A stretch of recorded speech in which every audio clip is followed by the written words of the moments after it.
हाय दोस्तों, बहुत बहुत स्वागत है मेरे YouTube channel star word classes पर। दोस्तों, आज के वीडियो में हम बात करने वाले हैं कक्षा 11 भौतिक विज्ञान के ये पहला चैप्टर जिसका नाम है परसेंटेज एरर यानी प्रतिशत त्रुटि। इससे पहले भी मैंने कक्षा 11 भौतिक विज्ञान में कुछ वीडियो बनाए हैं, जैसे सूत्र की सत्यता की जांच करना, एक मात्रक से दूसरे मात्रक में निकालना इत्यादि, जिसकी लिंक जो है डिस्क्रिप्शन में दे दी है। अगर वो वीडियो आप देखना चाहते हैं तो यहाँ से जाकर देख सकते हैं। मेरे चैनल पर पहली बार आए हैं तो चैनल को सब्सक्राइब कर लें और लाइक और शेयर करना बिल्कुल ना भूलें। आइए वीडियो को शुरू करते हैं। जैसे आप देख पा रहे होंगे कि लिखा हुआ है यथार्थता की सीमा। तो सबसे पहले हम बात कर लेते हैं कि यथार्थता की सीमा क्या होती है। कि जैसे किसी भौतिक राशि को या किसी मापक यंत्र द्वारा जिस सीमा तक माप सकें, जिस सीमा तक मापा जा सकता है, तो उसको हम यथार्थता की सीमा कहते हैं। जैसे अगर आप मीटर किसी की लंबाई को सबसे कम सेंटीमीटर मिलीमीटर में ही नाप सकते हैं और सबसे अधिक जो है आप उसको किलोमीटर में नाप सकते हैं, तो ये उसकी यथार्थता की सीमा हो जाती है। इसके बाद आप देख पा रहे होंगे जैसे अल्पतमांक लिखा हुआ है, तो यही इसका मेन टॉपिक है कि अल्पतमांक क्या होता है। इस पर क्वेश्चन भी आते हैं। तो अल्पतमांक को बता दें, वो छोटी से छोटी भौतिक राशि, वो छोटी से छोटी भौतिक राशि जिसे किसी मापक यंत्र द्वारा मापा जा सके। जैसे तमाम चीज़ें होती हैं जिसको हम माप नहीं सकते, जैसे पत्ते गिनना हो, तारे गिनना हो, तो उसको हम नहीं माप सकते। वो भौतिक राशियां ही होती हैं जिसको मापा जा सकता है, जैसे लंबाई, द्रव्यमान इत्यादि। तो किसी यंत्र द्वारा वो छोटी से छोटी राशि जिसको हम माप सकते हैं उसे हम अल्पतमांक कहते हैं। जैसे कुछ चीज़ों का यहाँ पर अल्पतमांक मैंने दिया गया, जैसे मीटर पैमाने का अल्पतमांक। तो मीटर पैमाने का अल्पतमांक हमेशा याद रखिएगा 0.1 सेंटीमीटर होता है। किसका? मीटर पैमाने, जिसको हम पटरी भी कहते हैं अपने लैंग्वेज में, स्केल, उसी को मीटर पैमाना हिंदी में कहते हैं। और यहाँ पर वर्नियर कैलिपर्स आपने देखा होगा, आपको प्रयोगशाला में दिखाया गया होगा वर्नियर कैलिपर्स। उसका अगर अल्पतमांक कभी आपसे पूछा जाए तो आप उसको बताएंगे 0.01 सेंटीमीटर। इसके बाद स्क्रू गेज आपने भी देखा होगा, प्रयोगशाला में आपको दिखाया गया। उसका यूज़ क्या होता है? किसी पेन को जैसे है तो उसकी लंबाई को नापना या उसके अंदर के व्यास को नापते हैं, तो उसको काय में नापते हैं? स्क्रू गेज के द्वारा नाप लेते हैं। तो इसका अल्पतमांक जो होता है वो 0.001 सेंटीमीटर होता है। तो जो उम्मीद है कि आप अल्पतमांक और यथार्थता की सीमा को अच्छी तरह से सीख गए होंगे। आइए हम बात कर लेते हैं प्रतिशत त्रुटि की। तो प्रतिशत त्रुटि में आप देख पा रहे होंगे जैसे लिखा हुआ है यहाँ पर प्रतिशत त्रुटि। तो आपको बताते चलें कि किसी पाठ्यांक में अनिश्चितता की माप को त्रुटि कहते हैं। इसे प्रतिशत में व्यक्त करने को ही प्रतिशत त्रुटि कहते हैं। यानी आपने किसी ने पाठ्यांक निकाला, उसमें जो अनिश्चितता थी, हमको निश्चित नहीं है किसकी लेंथ कितनी है, कुछ डाउट है, तो उसकी जो माप होती है उसे त्रुटि कहते हैं। अगर हम उसी चीज़ को प्रतिशत में व्यक्त कर दें यानी प्रतिशत में निकाल लें तो उसे हम प्रतिशत त्रुटि कहेंगे। तो आप डेफिनेशन समझ गए होंगे कि किसी पाठ्यांक में अनिश्चितता की माप को त्रुटि कहते हैं और इसे प्रतिशत में व्यक्त करने को ही प्रतिशत त्रुटि कहते हैं। तो प्रतिशत त्रुटि का सूत्र क्या होता है? प्रतिशत त्रुटि को किसी से व्यक्त नहीं करते हैं, इसको हिंदी में ही लिखा जाता है। याद रखिएगा दोस्तों, प्रतिशत त्रुटि को हिंदी में ही लिखेंगे, जैसे और चीज़ों को हम दर्शा देते हैं। तो प्रतिशत त्रुटि बराबर होता है डेल्टा y/y इंटू 100। क्या होता है? डेल्टा y इंटू वाई बटे 100। तो ये हमारे प्रतिशत त्रुटि का फार्मूला रहेगा। याद रखिएगा, डेल्टा y का मतलब जो उसकी प्रारंभिक लेंथ हो यानी लंबाई, और डेल्टा y का मतलब जो उसमें संशोधन या परिवर्तन करें तो उसका जब डिवाइडेशन करेंगे, और 100 का मतलब होता है प्रतिशत में बदलना। तो ये आपका फार्मूला रहेगा, याद रखिएगा। हम आपको अब बताते हैं अनुमेय प्रतिशत त्रुटि क्या होती है। तो अनुमेय प्रतिशत त्रुटि क्या होती है, तो यहाँ से हम देखते हैं अनुमेय प्रतिशत त्रुटि क्या होती है। तो यहाँ से आप देख पा रहे होंगे, अनुमेय प्रतिशत त्रुटि वो अधिकतम प्रतिशत त्रुटि जो प्रयोग में प्रयुक्त किए गए मापक यंत्रों की यथार्थता की सीमा के कारण आती है। वह अधिकतम प्रतिशत त्रुटि जो प्रयोग में प्रयुक्त किए गए मापक यंत्रों की यथार्थता की सीमा के कारण आती है, उसको हम अनुमेय प्रतिशत त्रुटि कहते हैं। अनुमेय प्रतिशत त्रुटि क्या होता है? तो इसका डेरिवेशन यहाँ से किया जाता है। जैसे y अगर हम ले लें a⁴ b/c, तो इसका डेरिवेशन यहाँ से करेंगे और आपको बताएंगे ये किस प्रकार इसका फार्मूला जनरेट होता है। तो आप देखेंगे यहाँ से किस प्रकार इसका फार्मूला जनरेट होता है। प्रतिशत त्रुटि का व्यंजक है, जैसे y a⁴b/c² मैंने ले लिया।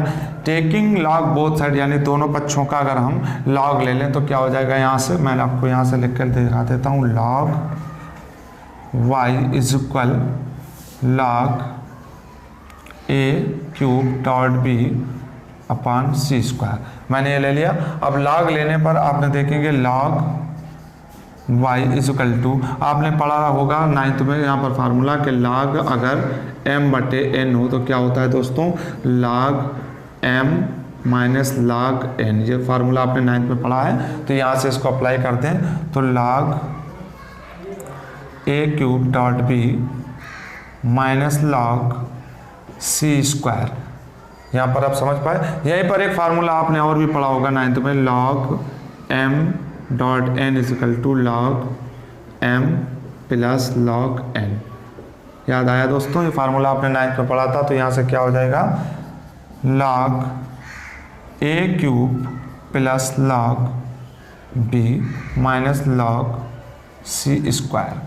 तो यहाँ तक आप समझ पाए, log a³ plus log b minus log c square. अब उसी पर आपने 9th में एक फार्मूला और भी पढ़ा होगा, log अगर m के ऊपर घात कोई n लगी है तो n आगे आ जाएगी और log m बचेगा, यानी घात आगे आ जाएगी और log m वैसे ही रहेगा। तो दोस्तों यहाँ से आप देख पाओगे कि घात लगी हुई है तो क्या हो जाएगा, यहाँ से log आगे आ गया और a³ प्लस log b और माइनस 2 यहाँ से आगे आ गया log c।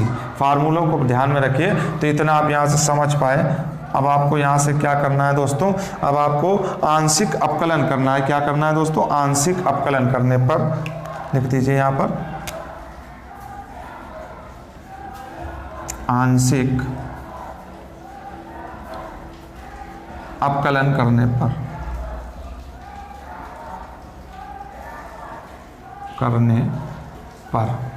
कर दीजिए आंशिक अपकलन। अपकलन तो आपने मैथ में पढ़ा होगा, फर्स्ट ईयर में दिया हुआ है। आंशिक अपकलन कैसे करते हैं तो देख लीजिए यहाँ पर आंशिक अपकलन क्या आएगा आपका निकल कर। आंशिक अपकलन का मतलब होता है कि log, जब log का करेंगे तो आ जाएगा बटे y बराबर 3 इंटू डेल्टा a बटे a प्लस, इसमें तो कुछ है नहीं तो यहाँ पर लिखा जाएगा डेल्टा b बटे b, और इसको जब करेंगे तो 2 आगे आ जाएगा और डेल्टा c अपान c रहेगा। यहाँ तक आप समझ पाए होंगे। तो यहाँ से अगर आप इसको समझ पाए तो अब एक होता है अधिकतम प्रतिशत त्रुटि। क्या होती है, अधिकतम प्रतिशत त्रुटि जो होती है, जो आप लगा रहे हैं उसको अगर अप्लाई करते हैं तो ये जो माइनस का निशान होता है वो प्लस में आ जाता है। क्या हो जाता है, डेल्टा y बटे y बराबर 3 डेल्टा a बटे a प्लस डेल्टा b बटे b प्लस 2 डेल्टा c बटे c। अब नीचे नहीं आ रहा होगा तो हम इसको इस साइड पर कर देते हैं। अब क्या करना है, संभावित अधिकतम प्रतिशत त्रुटि, अगर हम इसको प्रतिशत त्रुटि से लगा दें, प्रतिशत त्रुटि में बदलने पर, प्रतिशत त्रुटि में अगर हम इसको प्रतिशत त्रुटि में बदल दें तो क्या हो जाएगा दोस्तों, 100 लगा दिया जाएगा यहाँ से। जैसे डेल्टा y बटे y इंटू 100 हो जाएगा लेफ्ट साइड में, और यहाँ पर क्या हो जाएगा, 3 को कर लीजिए आप बाहर और delta a upon a into 100 कर लीजिए, और b में क्या करना है आपको, प्लस डेल्टा b बटे b इंटू 100 कर लीजिए, प्लस आपका बचता है 2, तो 2 लगाइए और डेल्टा c बटे c इंटू 100। यहाँ पर आप समझ पाए। अगर हम इसी को यहाँ से मैक्सिमम भी लिख सकते हैं, डेल्टा y अपान y इंटू 100 मैक्स, यानी अधिकतम प्रतिशत त्रुटि। तो 3 डेल्टा a बटे a into 100 plus delta b बटे b इंटू 100 और प्लस डेल्टा c बटे c इंटू 100। तो ये जो आपका निकल कर आया है फार्मूला, यही आपका प्रतिशत त्रुटि, अनुमेय प्रतिशत त्रुटि का जो फार्मूला यहाँ से लेकर चले थे डेरिवेट होकर आया, यही आपका न्यूमेरिकल्स में अप्लाई किया जाता है। तो वीडियो अच्छा लगा हो तो लाइक और शेयर ज़रूर करें। चैनल पर पहली बार आए हैं तो प्लीज़ चैनल को सब्सक्राइब करें और कमेंट और करना ना भूलें। मिलते हैं नेक्स्ट वीडियो में। Thanks for watching and bye bye.